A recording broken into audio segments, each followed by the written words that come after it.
Hello everyone, in this video I'm going to show you how to join a Discord server via invite link. So if you want to join a Discord server via their link, it's quite simple and this is how you can get it done.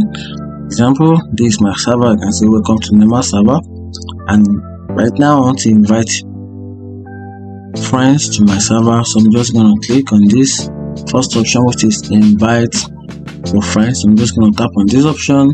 So right here I'm going to copy my link and see can actually have a friend, a single friend on my chat list, so I can just easily invite this person, or probably I can just easily copy my link. Right here is my link. You can see this is the link to my server. Just click on it, then copied. Then just simply have my friends outside this code I wanted to join my server, so I just go there to their right to their DM, then post my link. So once they click on it, to take them back to my server and join my server. And that's it. Find this video helpful, like and follow for more. Thank you.